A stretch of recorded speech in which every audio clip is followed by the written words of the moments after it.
ahonzu billahi mina shaitan rajim bismillahi rahmani rahim asalaamaaleykum sénégalais sénégalaises chers compatriotes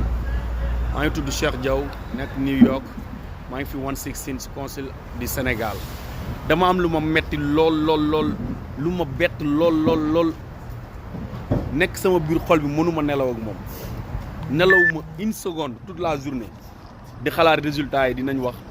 lu jaar yoon la nga xam ne mën na dugg ci bopp sénégalais yi respecter seen vote mu ñëw gis loo xam ne lii c'est inadmissible loo xam ne mu ngi nekk hold up du siècle lii kenn mësu koo mës a imaginer waaw juge Demba Kandji il est pire des colons moom sax moo gën a yées colons yi il est plus pur que les colons ok mënuma concevoir ñu ne sénégalais yi dañoo am culture bu baax aada bu baax cosaan bu baax dëgg la ñu yar ñu ci diine farata yàlla ak sunna Muhammad teg ñu ci yoonu siraatal mustaqim ñu judd ci yaru si màgg si waaw duñ def lu bon xamuñ ko duñ ko sax café góorgóorlu daan suñ doole fonk suñu réew fu ñu dem ñu nekk fa exemple ñëpp jox cër sénégalais waaw problème politique dëkk boo dem ci àdduna am na fa ba ci États-Unis bi mais Sénégal yu mu fay am yëpp c'était le minimum amoon na fi Mamadou Dia ak Senghor Cheikh Anta Diop amoon na fi Abdoulaye Wade ak Abdou Diouf yooyu yëpp jàll Macky Sall ak Abdoulaye Wade am na fi 2012 mais kenn mës ta xalaat ni suñu démocratie dinañ ko bafoué dina dem ba daanoo nii waaw ñu ñëw ñu ne dañuy def référendum oui ou non sénégalais yi war a jóg xeex ko ñu ne duñ xeexal benn politicien ma ne je suis d'accord ndax ñoom ñëpp a yem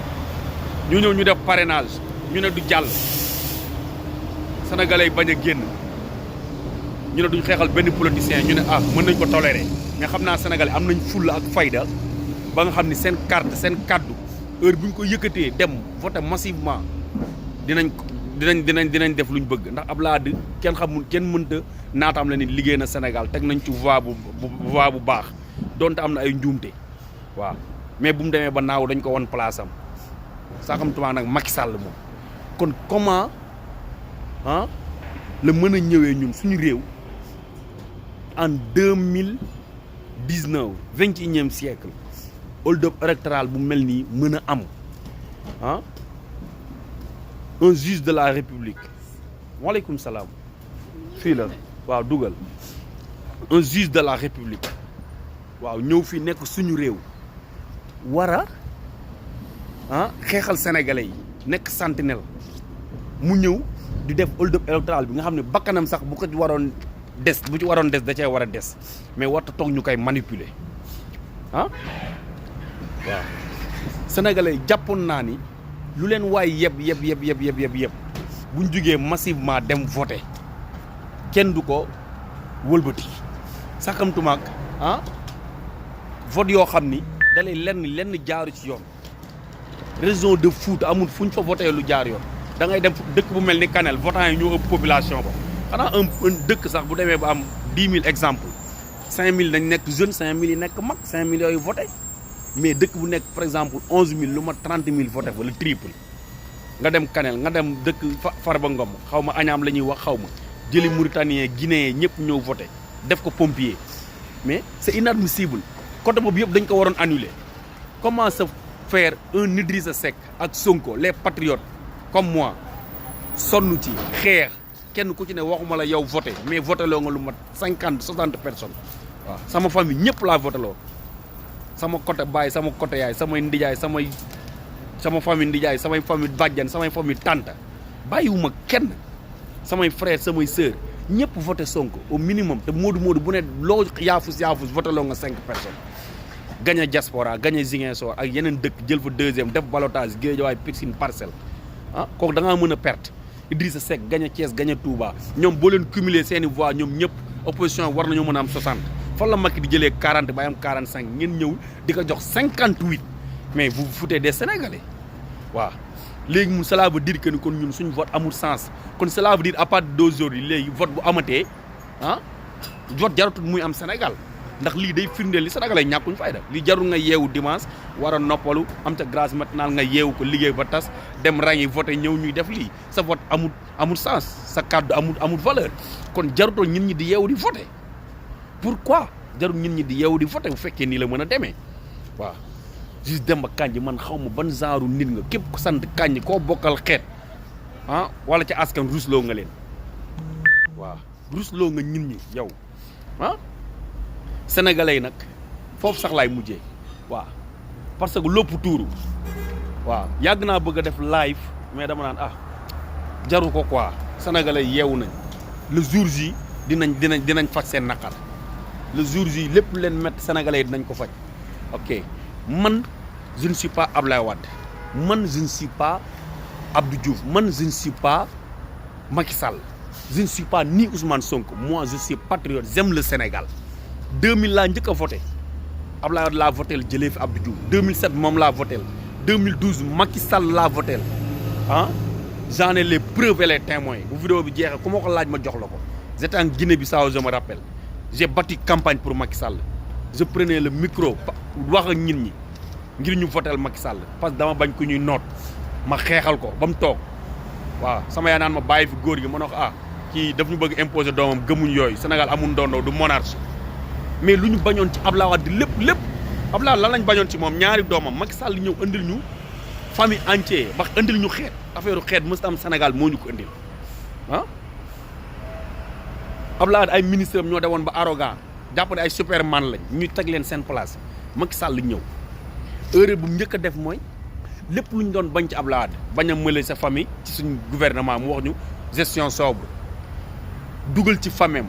lu ñu doon responsable dañu doon bañal Karim mu jox frère am Aliou Sall maire de Guédiawaye sama gox lu ko ëpp jox géwélam Farba Ngom jox goro jox tante jox kii def ko affaire de xeet boo demee armée bi généraux yi ñu retraité mu jël fa teg leen fa ay mbokk pëlëm boo demee ci pèlerinage bi même chose boo demee ci commissariat yi même chose boo demee ci ministère yi barki démb ko fi wax ju ñaaw jooju di jaxase murid yeeg tiijaan yi xaw ma nan jóob Sénégal dépassé nañ yooyu Serigne Touba Maam Alaaji Maalik bu ñuy bokk amul kenn ku taxaw ci kaw suuf tey di nokki bu fekkee bu ñuy bokk ñoom ñaar kenn mënu koo yàq kër googu gis am na murid am na tiijaan loolu du débat waaw du débat nan la Macky Sall mën a ñëwee gën a yées Abdoulaye Wade ci côté boobu mu ñëw daan na xaalis réew mi dañ koy seetu bu mu ne dañuy audit ñëpp a ci àndoon mu ñëw def ko kumba am ndey kumba amut baay jël Karim Wade ne ko raj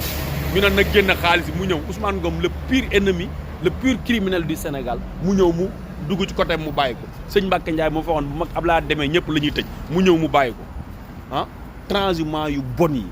ay Souleymane Ndéné Ndiaye ay xaw ma nan Samb ay Moustapha Cissé Lo du transhumant waaye moom ku ko yées amul yàlla sàkk ko ci kaw suuf waaw bu taxawee Touba nag war ngeen a lijjanti ay mbiram sëriñ sépp saaga na leen waxuma loolu yow ma ci Macky Sall ñëw bafoué suñu démocratie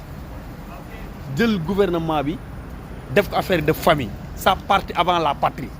muy défaite ñëw def affaire de vengeance bëgg dem ci làmb yi di bëri te doo am adversité ragal tappet nga Abdoulaye du waxoon na ko fu dara xuuxate fu déggee yuuxu daw génn dëkk bi ma rappelé wu référendum wiiw noo da nga dawoon dem France parrainage da nga dawoon dem Chine di photo wu tey yaa ngi nii dawaat mais góor nga sénégalais ay góor nga ñeme nga li ngay def taxawal Abdoulaye dafa taxawoon 19 mars ñu jàllante ak moom mu reculer taxawal ñu jàngante ak yow boo waree reculer nga reculer boo waree reculer ñu defante ko ku dee benn yoon la tax ngay daw di yóbbu say famille doo góor sax yow tàppet nga Macky Sall waaw ndax yéen yi góor du ko def barke sëñ Bamba yéen yi góor du ko def boo waree dee da ngay dee waaw mais yow amoo fit jël nga fi Karim Wade daal di tëj ba sonn exilé jël fi Khalifa Sall dem yàlla indil ñu Ousmane Sonko le vrai patriote moo gën Khalifa Sall moo gën Karim Wade ci Sénégal ñoom ñëpp nag ku fi mën ne moo la parce que patriote la il s'est donné un don de soi dafa xeex ba keroog ñu koy wàcce waaw jàmbaaru fëkk tëdd jaafara kii moo daanu ca waar ba am na ndam ba faw te kenn dootu ko dindi waaye nag boo yaakaaree ni affaire day jeexee ni day yomb de barke sëñ Bamba day yomb waaw boo moytu ca vol bi du ñëwaat waaw ca aller bi du am retour waaw bu Sénégalais amee ful la bokk tey bu ma nekkoon Sénégal barke sëñ Bamba juge kenn Demba Kandji mii non juge Demba Kandji mii fu ma jàkkaarloo woon ak moom tey ma nekkoon Sénégal bi laa ñu xam lépp dëgg la sama bakkan bi laa koy jaay dem tëddi Touba mu jeex ñun dañu ñoo yëpp mais pour quelle raison ana démocratie am ay news yoo xam ne lépp féeg la Youssou Ndour kuy jaam bu la jàppee jàpp na jaam bu la bàyyee dootu am jaam plus jaam que toi y a pas je n'en ai pas créé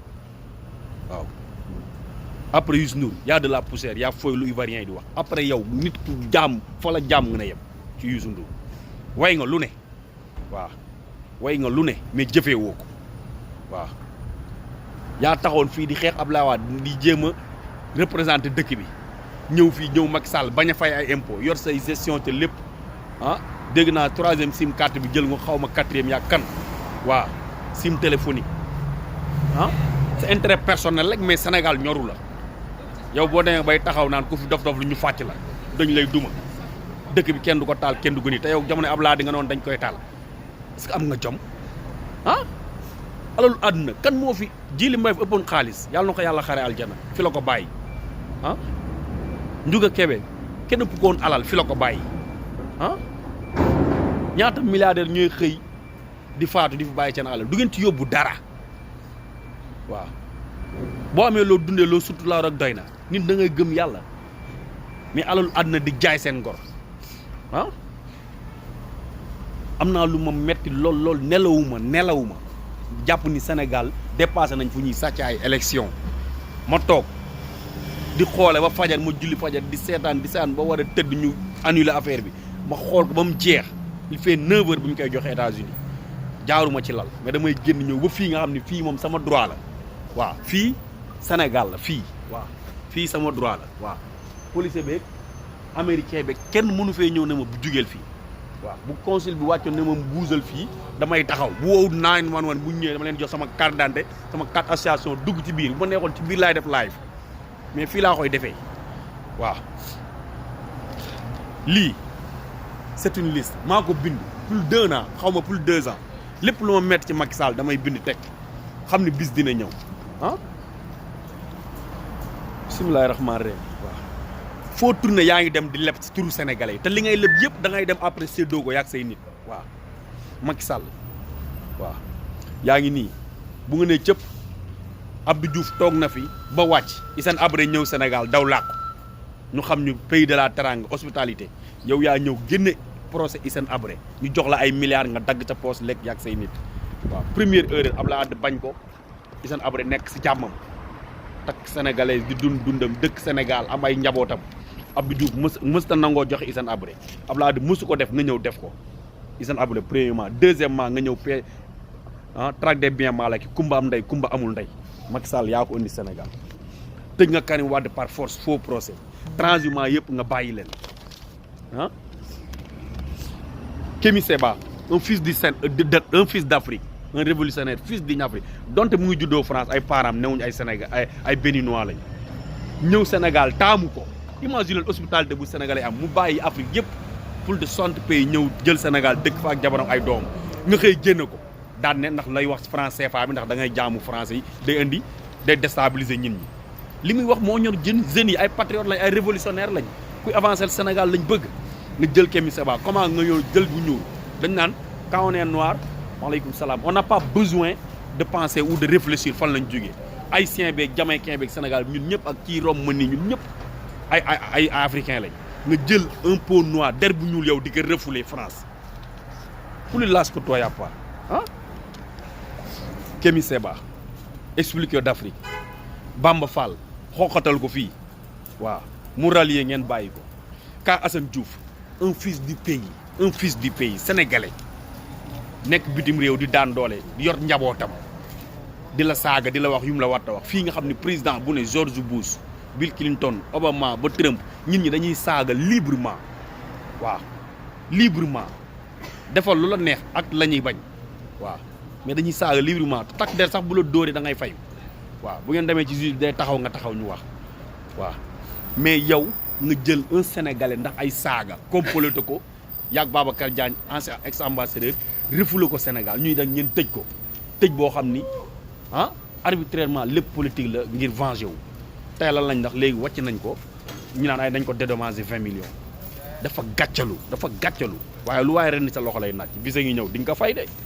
bisa ngi ñëw waaw yaa fi génn Assane Diouf waaw ok ciñ ko terroriste ok affaire franc-maçon Sénégal mosuñ koo bëgg waaw mais affaire góor jigéen Sénégal mosuñ koo bëgg léegi franc-maçon dem na ba dañ koy jouer ay film waaw parce que réalité la réalité yooyu ñuy jouer ci film yi waaw fii ci consul la suñ consul waaw réalité yooyu ñuy jouer ci film yi ci franc-maçon parce que franc-maçonnerie parce que ñu koy jouer dañ ko gis Sénégal waaw yemuñ foofu ok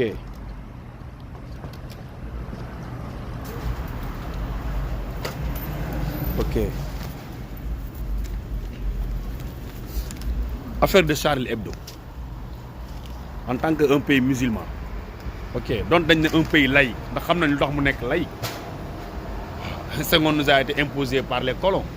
waaw il n'était pas musulman Abdou Diouf mu topp ci moom bu mu ñëwee jabaram c'était une chrétienne il y a des chrétiens sénégalais waaw moom musulman yi dañoo am entente bu baax on peut accepter ok y a aucun problème ci affaire religion waaw mu ñëw dëggal ko mais xam nga ni Sénégal mënoon na bañ a nekk pays laïque bu ñu ko français yi imposé wu toon waaw mais nag c'est pas un débat du débat bi Seydina Muhammad sallallahu alayhi wa sallam gën gi mbindeef yow nga ne musulman nga ñu caricaturé ko saaga ko def ko luñ koy def yow nga jël avion du peuple sénégalais daa di jël ànd ak sa délégation bu 150 personnes dem France tëdd ci ay hôtel yàq suñu xaalis dem fa digga naqarlu ah ñu rey Sénégal ay militaires Ziguinchor ay rebelle lu ne am fa ah ñu rey fa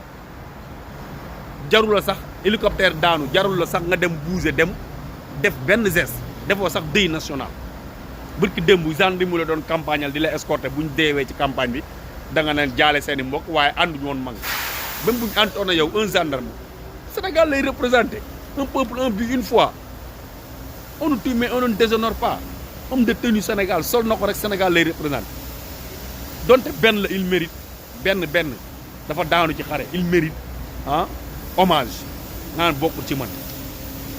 rien que des bêtises waaw ñu jógee ci imam ñu jógee ci Charlie Hebdo nga ñëw France imposé la affaire terroriste ngeen xëy jël imam Ndaw ne ko karaj tëj parce que am ngeen ay consignes imam Ndaw kan moo ko gën a jullite Sénégal je suis mouride fier de l'être taalibe Cheikh Ahmadou Modou Habiboullah borom Daaru Rahman borom dër borom jën ak joor borom sunnatul rasul borom kilomètre góob ma nag kul Cheikh Abdoulaye Rahman Mbacke borom Daaru Rahman bëgg Sëñ Tuubaa loolu doyloo ko wóolu ko ndax boo ko bëggee da nga koy gëm doyloo ko wóolu ko waaw waaye nag imam Ndaw nit mënta taxaw Sénégal nag maa ko gën a jullitee amul fenn fooy dem nag du murid bi du tiijaan bi du ibaadu bi tarixa bi parce que jullit pire la waaw ngeen jël ko tëj ko tëj yu def ko lu leen neex ah ba fuwee dignité en tant que imam nitu yàlla waaye bisa ngi ci bis yi yàlla baax na loolu lépp na jeex ok ana promesse yu nga tenir benn promesse boo xam ne wax nga ko tenir ko amu fi waaw Assane Diouf bu mu saaga moom c'est un terroriste waaw Penda Ba bu mu saaga au nom des Alpulaar bu mu saaga tous les Sénégalais tous les Wolof ah il mérite elle mérite un passeport diplomatique expatrié en France mu dem dund ok c'est ça le Sénégal ba léegi Sénégalais yeewuñ ok yaa fi taxawoon ne marabu yi ay nit ordinaire lañ citoyen ordinaire waaw mais francs-maçons yi ils sont des citoyens extraordinaires ok te deuxième mandat bi bu la ko gars yi joxee bàyyil la ko cela veut dire que ni franc-maçon dina dëgg Sénégal te homosexuel dinañ ko légaliser parce que loolu lañ la dicté te luñ la dicté ngay def donc ça c'est sûr et certain waaw loolu amul sax ay demal ma ñëw waaw parce que publicité wu leen nga baax seen gouvernement lu bon ngeen di publicité waaw njàng xale yaa ngi nii njàng bi ah ñin ñi di jàng suba ak ngoon Sénégal ba mu teg amul ku fa war a mën a gën un enseignant professeur bi salaire ak médecin bi warta mën a am professeur bi salaire ak médecin bi kenn war leen mën a gëm salaire arabisants yi ñu nga xam ñooy jàngal suñu doom yi arabe ak suñu doom yi alxuraan kenn war leen mën a jël salaire gën salaire te dañ leen war a dugal lu ko soo ko waxee ci programme parce que ku lay jàngal sa diine moo lay jariñ àllaaxira ku lay jàngal àdduna fii ak ku lay faj ngir nga am te wér-gu-yaram mën a jaamu yàlla liggéey loolu médecin bi la ak jàngalekat yi ah un terre boo xam ni terre lan la ñuy doyee terre ñu war a mën a defal suñu train ba Bamako def relier affaire yi commerce bi dox Kaolack chemin de fer Thiès chemin de fer bi ñu defar ko Kaolack doxal seen commerce ah chemin de fer bi mën naa dem ba fu ne mais on s'en fout waaw kenn faalewul chemin de fer bi jël des milliards des Sénégalais milliards et milliards ay multimilliards sàcc xaalis Sénégalais ne da ngeen def ay terre ngir séddoo ok non li ma métti soxna si dafa bari non li ma métti dafa bari mënu ma nelaw barke Seydina Mohamed il faut ma wax ko parce que dañ bafoué suñ dignité waaw dañ bafoué suñ dignité no we have a choice because is our dignity is our future xoola 5 ans yàggut barki Rasulullah 5 ans yàgg na benn bis sax dafa yàgg ak Macky Sall nga naan ma 5 ans yàggut ok let me finish the show please ok ñëw ah oh my god jaxase nga ma publicité ah léegi message yi médias yi ñoom duñ sax dugal lu baax lu bon la ñuy dox jël nañ suñu milliards def ko ci terre ah dem fii fen chinois yi may nañ ñu Ersat tabaxal nañ ñu Arena président bi ñëw ne jaay nañu def Ersat bi def nañ ci 32 milliards nangam président Chine ñëw ne may naa leen Ersat ah mais médecins yi kay balaa ngaa lijjanti Ersat bu ñuy exporté mais na médecins yi am salaire bu baax na jàngalekat yi am jàngale salaire bu baax na jàng bi normal élèves yi ñu leen di orienté mais loolu lépp dara matul léegi nag kon ana développement waaw ok léegi ñun ñu ñëw nekk patriote comme Ousmane Sonko gis ni gestion bi baaxul ah rien ne dara jaarul ci yoon gestion sobre amu fi mu ñëw di ko dénoncer ñan radier ko ne secret d'état that's bullshit waaw secret d'état ba fan bullshit la waaw fii ci conseil bi la secret d'état amul fenn waaw daal koy radier mais nga radier ko waaw sénégalais yi daal koy adopté def ko seen xol te dara du ko dindi nag parce que c'est un patriote waaw ñu ñëw du moom rek yemoo ci sax parce que da nga radier ay fonctionnaires parce que ay góor lañ ñeen radier Ousmane Sonko ok à cause de leur dignité leur loyauté au peuple juge dem mën xool corruption yi mënutoo dem ngorom mayatu ko mu dem juge dem donc ku sant dem barke Seydina Muhammad bu dee àjjana la jëm waaye ku sant juge dem ba Kandji moom kooku moom tooñ nañu sant Kandji am naa ci mbokk mais ngeen baal ma tooñ na leen am na fi comme l'ancien commissaire de police xaw ma Keita la xaw ma même chose ok le militaire Dièye même chose jël nit ñi di bafouer seen dignité jël nit ñi seeni droit nga koy jël Sénégal rek la am te lépp ci nguuru Macky Sall la dama ko bind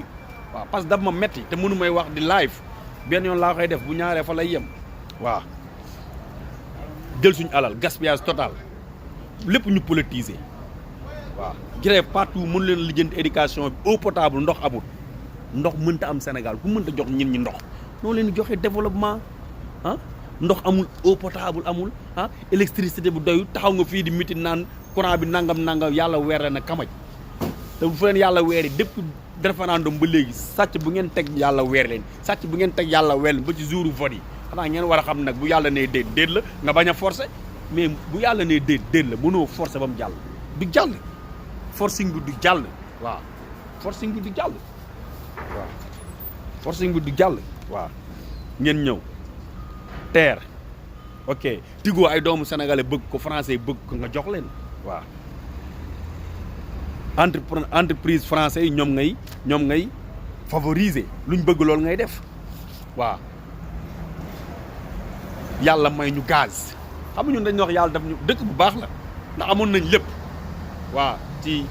bay am nañ suuf su baax am nañ ñin ñu sawar am nañ waaju ñu yor am nañ diine ñu baax ñu ñaan nañ ko ñaanu ñu baax ñooñu maam Serigne Touba maam El Hadj Malick maam Limamou Laye maam Bou Kounta Ndiassane maam Cheikh Sadibou seen ñaan yu baax yooyu maam Thiénaba ñoo ñaan maam Limamou Laye seen ñaan yooyu ñoo nangu yàlla xëy génn fi pétrole génn fi gaz génn fi zircon yoo xam ni avant 2000 xalaatuñ ko woon léegi ngeen ñëw teg américains yi bëgg russe yi bëgg ñëpp bëgg français yi gaz russe la ñuy jël waaw te russe dañ leen di jaay doole di leen not mënuñ ci dara di leen tegloo fu ñuy teg leen tam ni seen xale nu leen allemand yi defoon mu metti leen mënuñ koo lijjanti ñu ñëw suñ pétrole bi ñu ñëw ne dañ koy jël ak suñ gaz bi loo xam ñun sénégalais ñoo ko moom ñoom bu ñëwee exploité ko suñ suuf la ne suñ territoire ñoom ñëw exploité ko ak seen matériel ndax ñoom ñoo ko am ak ay ingénieurs ñoom ñu jël 90% ñoom ñu jël 10 au minimum 50-50 wala ñu bañ ko exploité américains yi ñëw joxe proposition lu mat 5 français yi jël 5e rang waaw nga ne ñoom nga koy jox waaw parce que ñoom luñ bëgg ngay def waaw français jël 5e position nga jox leen suñ pétrole ak suñ gaz parce que ñoom luñ bëgg ngay def parce que menacé nañ la waaw ne la gis ngeen ni seen zone c'est stable gis ngeen Maroc nu mu amee problème Mali nu mu amee problème gis ngeen feneen ak feneen Sénégal am ngeen problème Casamance waaw luñ bëgg boo ko deful ñu armée rebelle yi nangam ak nangam menacé la luñ bëgg boo ko deful ñu ubbi Mali militaires yi rebelle yi dugg nangam yàq sa réew waaw loolu laa dégg ñenn ñi di ko layee waa APR ne bu ko def toon suñu réew tàkk ñun ñoo ko moom yàlla suñu réew la ko wàccee buñ ko mënta exploité wala buñ ko exploité du ñu amal njariñ buñ ko exploité nañ ko bàyyi noonu ñu bañ koo exploité waaw mais mën a jël 90% suñu pétrole di ko jox tubaab bi ñun duñu am dara that's bullshit ah loolu fan la am fan la loolu am fan la am ah mënuma comprendre daal benn instant mënuma comprendre buñ leen nag dañuy signé xaw ma je me rappelle plus du nom du ministre xaw ma Thierno la tudd xaw ma Guèye la sant xaw ma Sey ministre bu baax daal di xool affaire ne lii du ma ko signé ndax du intérêt Sénégal nga dàq ko oh est-ce que kii yeeg est-ce que Macky Sall yow gor nga est-ce que gor nga waaye nag jarul laajte sax waaw sëñ Abdoulaye nee na bu ñu nee diw jaay na ngor naan est-ce que amoon na ko ngor dafa cher ku ko am doo ko jaay billaay ku ko am doo ko jaay waaw ku dem ba war Sall di ca maam nag loo def moom du bett kenn moo jaayoon sëñ Touba waaw maaleykum salaam ziar naa la sant yàlla am lu ñu metti rek waaw ku dem ba war Sall di ca maam loo def du bett kenn waaw mais garaaw waaw yaa ko def mais garaaw di nga ko fay cash de waaw parce que ay Sénégal nga ko séqal te ay y a des milliers comme Sonko patriote comme man y a des milliers te suñu bakkan bii lañ ciy teg buñ fekkoon Sénégal mu neex waaye nag yàlla baax na Amérique moom yaatu na di nga fi mës a ñëw di nga xam lépp dëgg la yow ak sa njaboot ak sa gouvernement nag ku fi ñëw moom dinañ ko def lu du ma sax expliqué rek ku fi ñëw dina gis ok léegi buñ jógee foofu ñëw entreprise français bañ nañ ko ba suñu aéroport ñoom ñoo koy gérer terre bi ñoom ñoo koy defar lampadaire ñëw te billaahi wallaahi taalaay fenuma billaahi wallaahi wa taalaahi semaine bii ñu génn waaw tey lan jeudi semaine bii nii waaw entre lundi ak mardi liggéey naa dem fu may jaayee teg samay bagage di jaay ñetti tubaab romb ma génn ci hôtel bi ñëw waxtaan ak man sénégalais man leen wii ñu waxtaan foo dëkk man leen Géejawaay ñu ne ma man Wakaam mu ne kenn gi ne ma man demoon naa Pikine ma ne ko loolu mu ne man maa doon monter lamp yi barki laa ilaha illallah muhammad rasulullah sallallahu taala wa sallam benn maire ànd ak doomam ak beneen grand xaw ma moo leen jur ñoom ñaar ñëpp xaw ma mu ne ma kii sama doom la dem na Dakar ma ne ko loo fa doon def mu ne ma Pikine laa tabaskee ne ma xaw ma Wakaam la dëkkoon jox ma turam yëpp ne ma man maa doon monter lamp kii lampadaire ma waxtaan ak ñoom njëkk teraanga ñu dem ma ne xoolal rek waaw ci lan la war a mën ci ay lamp et kon di doomu Sénégal juddoo Amérique ñëw di représenter Afrique di fierté di doomu Sénégal indi ay lampadaire bëgg a jox Afrique dëkk yëpp nangu Lightning Africa et kon Lightning Africa yow nga ñëw daal koy xeex tabla dogoo jëloon taf ko ci boppam dik ko mu jóge fi yow nga ñëw daal koy xeex léegi doomu Sénégal daal ñoom waru ñoo bénéficier ci lu nga xam ne Sénégal moo leen ko jox yàlla moo leen ko suturaal seen droit la ñu am ko Sénégal ñoom waruñ cee bénéficier waaw ok dina baax yàlla bëri na sutura baax na ok bis dina ñëw ok constitution bi da nga koy changer comme ku yor sa bic ak feuille non sa crayon ak sa feuille wala sa tableau bu la neexee nga bind daal di ñëw éponge wala nga bind daal di ñëw jël crayon gommé bind ak crayon gommé noonu nga koy defee ok yàq jikko yi nag yàq jikko yi waaw gis naa lu ne ci àdduna mais dem bay jël ay juma ay néewu yàlla di ko politiquer waaw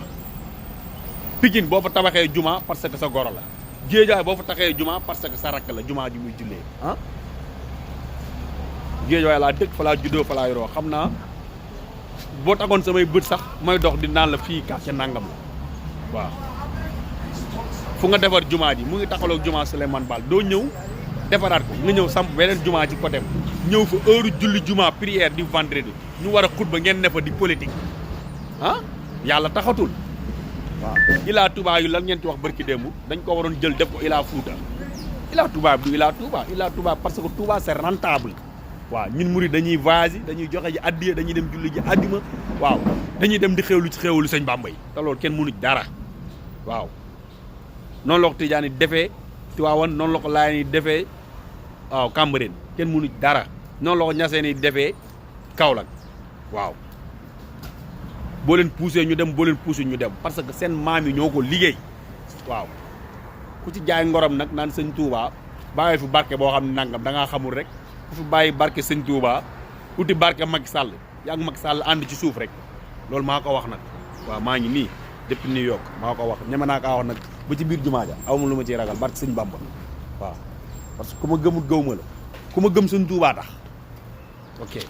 maa ngi sax hors sujet ok yàq ñëw ba ci jumaa yi léegi di fa xorom jël ay imam di leen jox ay 20 millions 30 millions ñuy séddoo ba ci démb dégg naa audio bu ngeen def lu ngeen def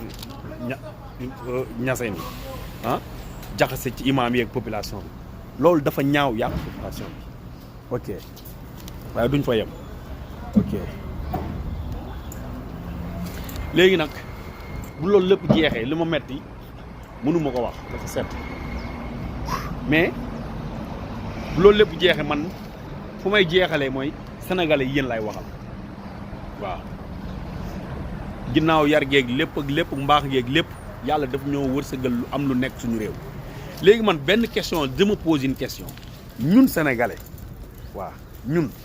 après 400 ans d'esclavage après 200 ans de colonialisme après ñaata at bu ñu joxe suñu indépendance teg fa ay nit ay pion imposé ñu Senghor imposé ñu Abdou Diouf ñu def fi 40 ans zéro rien non foutu waaw ok ñëw tey yàlla may ñu ku mel ni Abdoulaye Wade mu ñëw commencé liggéey bu baax ñu apprécier mu def erreur ñu teg ko place am ñu yaakaar yow boo ñëwee da ngay yokk nga ñëw wàññi ok léegi yàlla nag indil ñu ba suñu barke maam yu baax yi lu bëri feeñ suñu réew léegi français yi bëgg ko léegi ñun sénégalais dañuy croiser suñu bras français yi jël lu ñu moom wala ñun dañuy jug xeex ak français yi rayante am suñu indépendance totale loolu laa bëgg a xam waaw. premièrement CFA bi dañ cee war a génn te buñ ci génnut mënuñoo développer ndax mënoo développer sa économie sans sa propre monnaie Afrique dañuy bokk am suñu xaalis mënuñ ko ñu am suñu xaalis comme Gambie comme Mauritanie waaw mais fekk ñu ngi ci CFA bi duñ avancer ndax français ay doomaram lañ benn ñaareel bi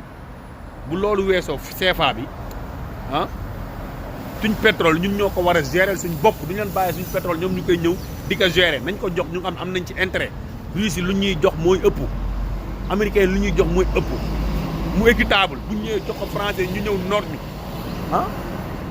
man li ma gëm boo liggéeyee ba am sa oto wala nga liggéey ba am sa business wala sa kër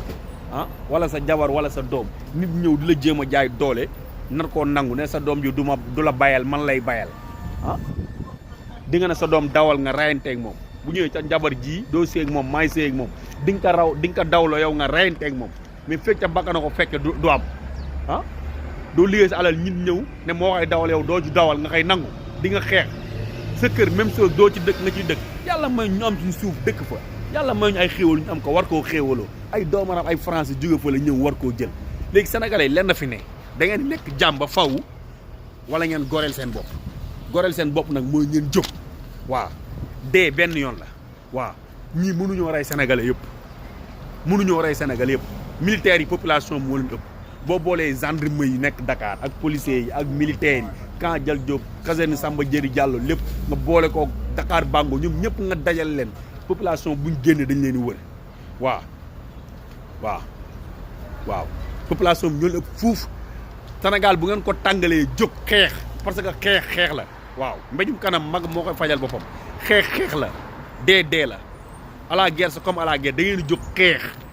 da ngeen di jóg xeex xam ne lii seen intérêt moo ci ne seen intérêt doom seen intérêt sët yu war a juddu seen intérêt Sénégal ak seeni dret ba éternité ba keroog yemal xiyam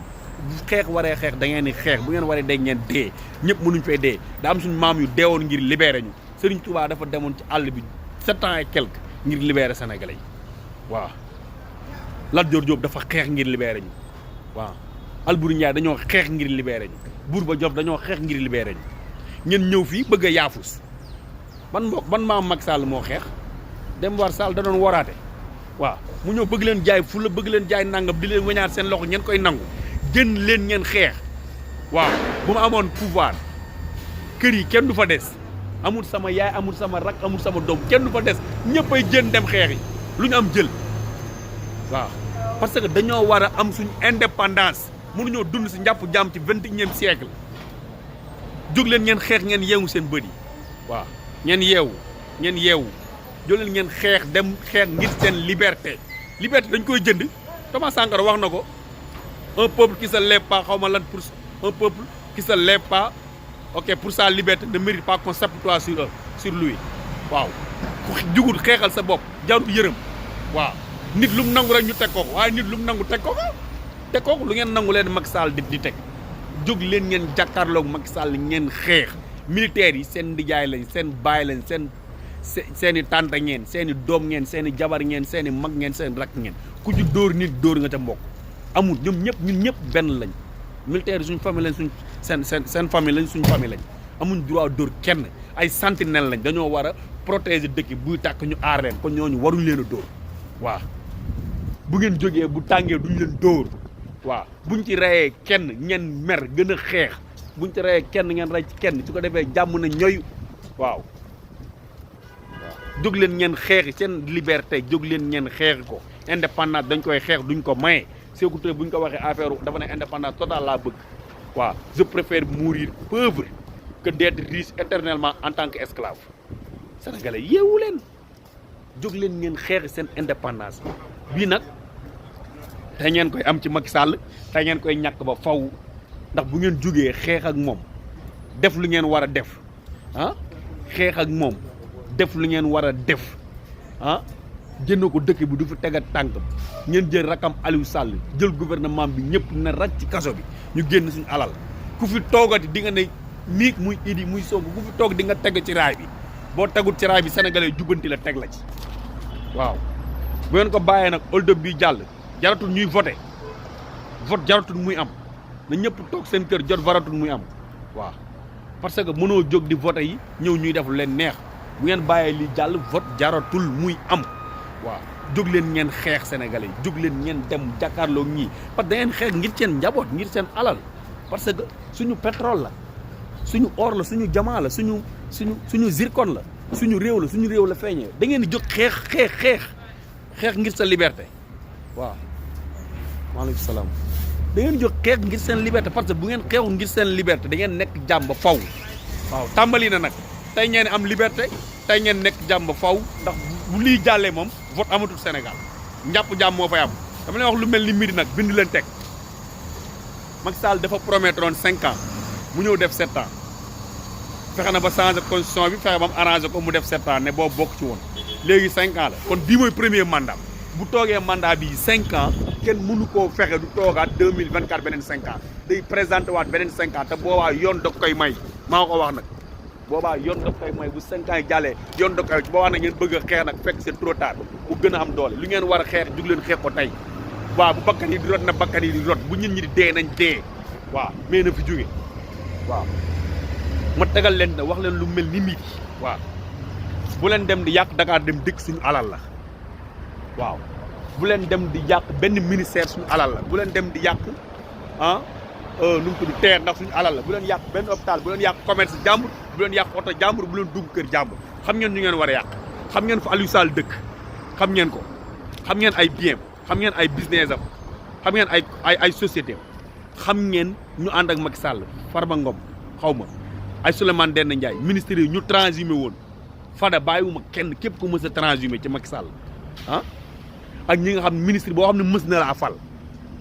ci Mbaye Ndiaye bu Parcelles ak Cheikh Kanté bu Port ak kooku nekk xaw ma lan ku Louga ki Moustapha Diop xaw ma ak kii nekk Parcelles nga xam ne milliardaire la ñooñu ñëpp xam ngeen fuñ dëkk xam ngeen seen i kër xam ngeen seen i oto xam ngeen seen i société xam ngeen seen business attaqué leen seen i kër rajaxe ko attaqué seen i business taal ko